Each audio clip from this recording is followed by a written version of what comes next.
Assalamualaikum. Hai, apa khabar semua? Berjumpa kembali dalam channel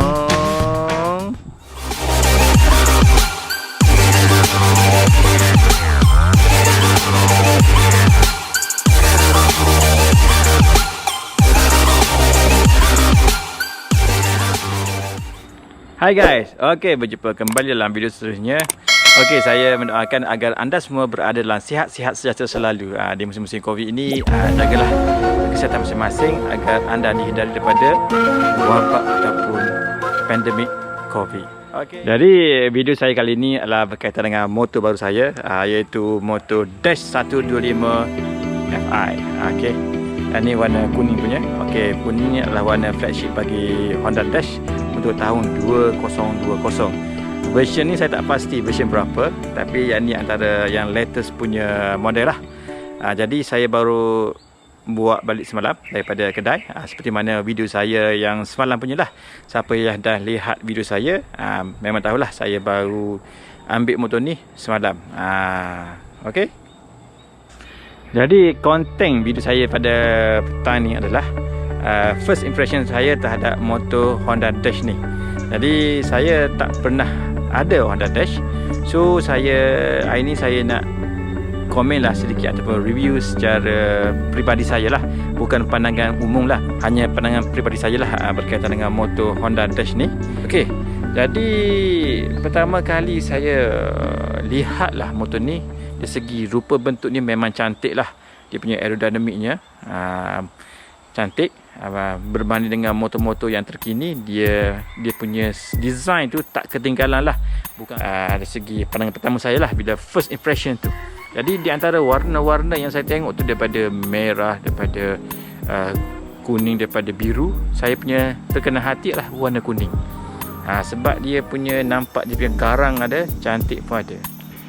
Jadi yang pertama dari segi lampu Lampu model ni didatangkan dengan version yang LED punya. Okey, ni LED punya. Dia cantik lah. Sekali tengok tu dia punya lampu macam Waisuku version 2. Lebih kurang gitulah. Sebab model yang sebelum ni Dash dia pakai yang lampu biasa yang macam 2 biji kiri kanan. Yang ni kalau kita tengok dia ada 1, 2, 3 segmen. Jadi yang kedua, 1 dan 2 yang bahagian luar ni adalah lampu rendah, manakala kalau kita high beam atau kita lampu tinggi, dia akan nyala yang bahagian tengah. So kalau kita pakai lampu biasa, bukan high beam, hanya kiri dan kanan nyala. Okey, tengah ni tak ada nyala. Tapi bila kita pakai, kita guna high beam, yang tengah-tengah ni baru nyala. Yang tu saya perasan lah semalam masa saya try bawa di tengah malam. Yang ini lampu malam dia, yang lampu maghrib orang kata, dan ini adalah kiri kanan ni adalah lampu signal. Jadi antara bagusnya Dash ni, kat depan ni tak pakai capang, hanya belakang pakai capang saja. Jadi okey lah, tak perlu nak sunat capang, dia dah capang dia tersunat already. Itu antara kebaikan dia lah. Dari segi signal belakang dia ni, dia pakai capang. Dia punya model ni sama sebiji dengan model RS punya. Jadi tak berapa lawa sebenarnya besar. Mungkin nak tukar apa ni, mungkin yang pakai LED punya, ataupun mungkin saya nak akan tukar kepada yang Vario punya. Jadi antara masalah utama kalau signal yang capang lagu ni adalah dia punya getah dia akan crack. Kalau terdedah dengan cahaya matahari yang lama, masa parking lama kelamaan, dah setahun saja benda dia akan crack. So dia akan patah. So yang ni problem. Yang ni okey, yang ni problem. So patutnya Honda dah ubah cara macam mana dia nak gantikan balik getah yang mudah rosak ni, sebagai penambahbaikan untuk model-model yang seterusnya. Model ni kedua-dua depan dan belakang memakai ataupun menggunakan brake disc. Dia punya caliper tu lebih kurang sama dengan RS. Daripada Nissin punya. Okey, Nissin. Yang ni original Nissin. Okey. Tapi pada model Yamaha biasa dia tak ada tulisan Nissin. Tapi dia orang claim Nissin ya. Untuk Honda Dash ni, kedua-dua belakang dan depan memakai brake caliper Nissin. Tengok belakang. So ini belakang punya. Okey. Dia sebelum ni model Dash ni dia datang dengan dua model, iaitu model yang brake yang disc belakang dan depan, dan yang brake disc depan sahaja. So dari segi exhaust, yang ni exhaust asal. Dia tak ada bagi kerum hitam sampai ke belakang. Okay, dia punya lubang ni kecil saja, bunyi dia pun bunyi macam baik, macam bisu je bunyi. So kemungkinan besar antara step pertama saya akan tukar exhaust lah. Kasih bunyi sikit, bukan macam exhaust perang, cuma at least sekitar tahu ketibaan kita, itu je. Tak tahulah, saya baru lagi dalam Dash, tak tahu lagi model apa saya nak pakai exhaust ni untuk Honda Dash ni. Untuk lampu belakang ni okey, dia pakai tak boleh letak segini kat dalam. So macam gini lah, terang juga malam ni. Cuma apa yang saya nak buat, saya mungkin akan tukar mentor ni yang jenis LED berkelip-kelip. Tapi sebelum itu kita mesti tukar dia punya relay dulu lah. Jadi kalau motor yang standard ni, kalau kita nak pakai signal yang LED ataupun mana-mana lampu yang LED macam belakang ni, kita kena tukar dia punya relay signal dulu. Jadi kalau tak, dia tak akan berkelip-kelip. Dia nyala, sekarang ada saja, tapi tidak akan berkelip-kelip. Dari segi meter semua analog, seperti saya maklum semalam. Jadi next saya plan, saya akan tukar yang digital punya. Ini saya punya next plan lah. Tapi tak tahu bila lagi. Nanti kalau ada kewangan yang okey atau ada rezeki, insya-Allah saya akan tukar yang digital punya. Nampak okey sikit lah digital. Side mirror ni model terbaru untuk Honda. Kalau Honda dulu dia bentuk bulat, macam motor RS saya bulat, tapi saya tak pakai dah sekarang. Saya pakai yang 125 punya. Jadi ni pun besar kedabak ni. Yang ni antara pertama saya akan tukar. Jadi kemungkinan saya akan pakai yang Rapido Rizoma, ataupun mungkin juga saya akan pakai yang 125Z punya side mirror. Tapi kalau kita motor Honda ni, kalau kita nak pakai yang Yamaha punya side mirror, kita terpaksa guna adapter. Sebab dia punya thread screw dia tu tak sama. So sebelah sana boleh masuk, sebelah ni tak boleh masuk. So anda kena pakai adapter supaya dapat masuk ke lubang ni. Okey, cushion dia setakat ni saya rasa okey, taklah keras sangat. Mungkin sebab tak jalan jauh lagi. So kita tengok apa yang berada di bawah seat ni. Okey, kita tengok apa yang ada bawah seat. Okey, seat dia kita tengok, tank kat sini. Saya tak tahu berapa liter. Okey, ini dia punya fuel pump. Okey, yang ini, okey, ini semua ada storage sini. So you boleh letak apa-apa kat dalam ni, beg duit ke apa, garanti tak basah sebab dia dah ada getah di mana dia getah ni akan seal sini. So air hujan ke air basuh motor ke tak akan masuk ke dalam. You banyak storage.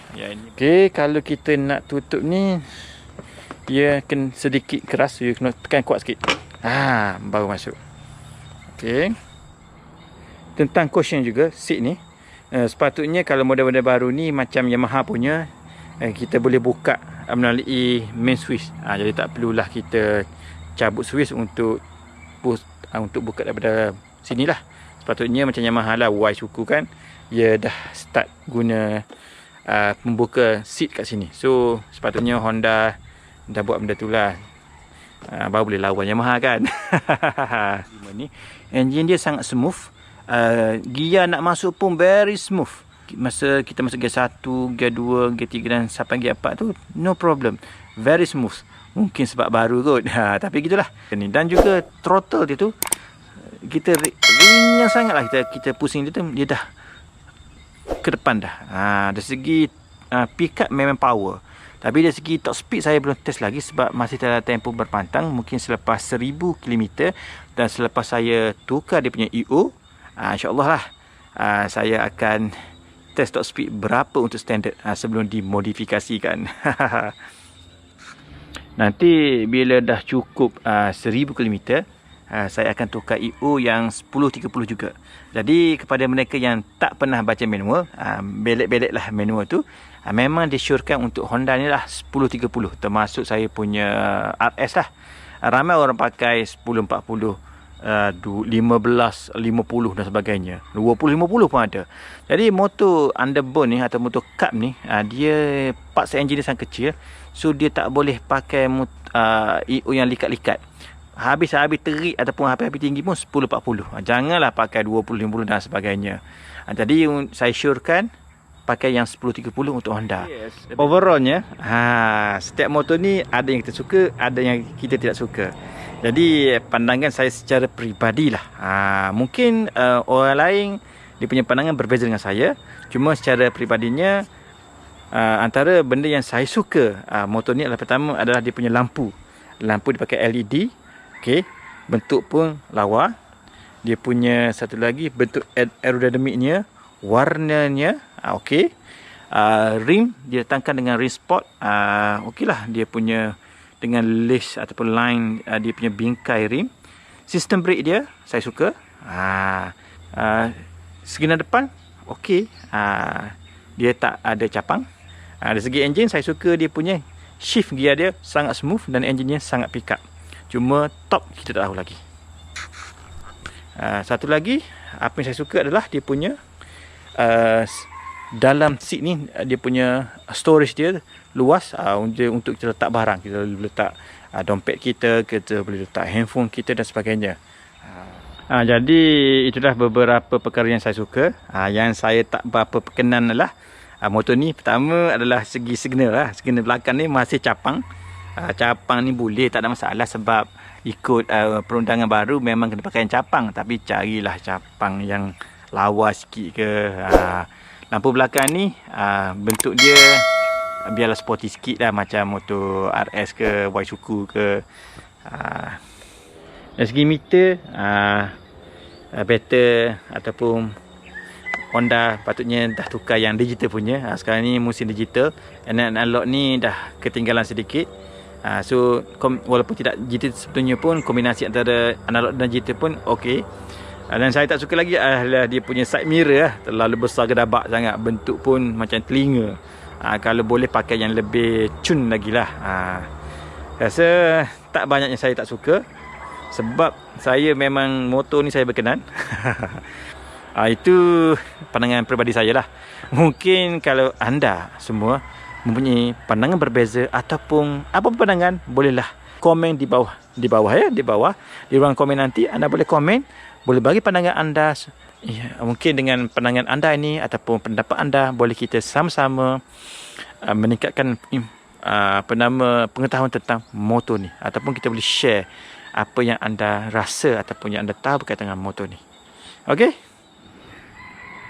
saya rasa setakat ini saja video saya berkaitan dengan motor ni. InsyaAllah saya akan upload lagi video-video yang berkaitan dengannya bila saya dah sedikit-sedikit saya dah modi. InsyaAllah. Tapi modi pun modi yang berpatutan lah, bukan modi nak racing punya lah. Kalau modi yang pelik-pelik kan abang JPJ marah kan. Tak pasal-pasal kena sita tu.